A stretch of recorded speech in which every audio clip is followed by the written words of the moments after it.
ചക്കക്കുരു കൊണ്ട് ബിരിയാണി ഇതുപോലെ ആരെങ്കിലും ഉണ്ടാക്കി നോക്കിയിട്ടുണ്ടോ? ഇല്ലെങ്കിൽ ഇങ്ങനെയൊന്ന് ഉണ്ടാക്കി നോക്കണം, നല്ല രുചിയാണ് കേട്ടോ.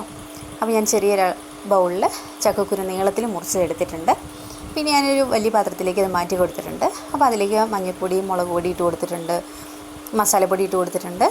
പിന്നെ ഇഞ്ചിയും പച്ചമുളകും വെളുത്തുള്ളിയും ചേർത്തരച്ചൊരു പേസ്റ്റും ചേർത്ത് കൊടുത്തിട്ടുണ്ട്. പിന്നെ ഞാനതിലേക്ക് ചേർത്ത് കൊടുത്തത് നല്ല കട്ട തൈരാട്ടോ. പിന്നെ ഒരു 1/4 സ്പൂൺ അളവിൽ ഉപ്പും ചേർത്ത് കൊടുക്കും. അപ്പോൾ എല്ലാം കൂടെ ഒന്ന് മിക്സ് ചെയ്ത് ഒരു 20 മിനിറ്റ് നമുക്ക് മാറ്റി വയ്ക്കാം. അപ്പോൾ അതിന് ശേഷം ഞാൻ ഒരു കുക്കറിലേക്ക് അരി എടുത്തിട്ടുണ്ട്. അപ്പോൾ ഈ 1 ഗ്ലാസ് അളവിലാണ് അരി എടുത്തിരിക്കുന്നത്. അപ്പോൾ 1 ഗ്ലാസ് അരിക്ക് 2 ഗ്ലാസ് വെള്ളമാണ് വെച്ചിരിക്കുന്നത്. ഏലക്കയും പട്ടയും ഗ്രാമ്പും എല്ലാം കൂടെ ചേർത്ത് ഉപ്പും ചേർത്ത് ചോറൊന്നും ആവാൻ വേണ്ടിയിട്ട് അടുപ്പത്ത് വെച്ചിട്ടുണ്ട്. പിന്നെ ഞാൻ ചട്ടി അടുപ്പത്ത് വെച്ചിട്ട് എണ്ണ ഒഴിച്ച് കൊടുത്തിട്ടുണ്ട്, നെയ്യ് ഒഴിച്ച് കൊടുത്തിട്ടുണ്ട്. സവോള നമുക്കതിലേക്ക് ഇട്ട് കൊടുക്കാം കേട്ടോ. അതൊന്ന് മൂത്ത് വരാൻ വേണ്ടിയിട്ട് നമുക്ക് കുറച്ച് മഞ്ഞൾപ്പൊടിയും ഉപ്പും ചേർത്ത് കൊടുത്താൽ പെട്ടെന്ന് മൂത്ത് വരും. അപ്പോൾ ഞാനതങ്ങനെ സവോള മൂത്ത് വന്നപ്പോൾ അത് മാറ്റി വെച്ചിട്ടുണ്ട്. ആ എണ്ണയിലേക്ക് തന്നെയാണ് അണ്ടിപ്പരിപ്പും മുന്തിരിയും വറുത്ത് കോരി മാറ്റി വെച്ചിരിക്കുന്നത്. പിന്നെ ഞാൻ അതിന് ശേഷം കുറച്ച് സവോള ഇട്ട് കൊടുത്തിട്ടുണ്ട്, അതൊന്ന് വഴറ്റിയെടുത്തിട്ടുണ്ട്.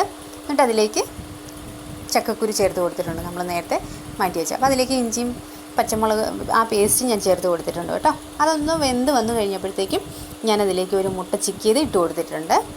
അതെല്ലാം ഒന്ന് മിക്സ് ചെയ്തിട്ട് ചോറ് അതിലേക്ക് നിരത്തി കൊടുത്തിട്ടുണ്ട്.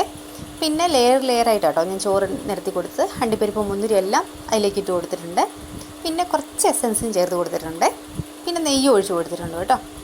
പിന്നെ എല്ലാം ഒന്ന് മൂടി വെച്ച് സെറ്റായതിന് ശേഷം നമുക്കതെല്ലാം ഒന്ന് ഇളക്കിയെടുക്കാം.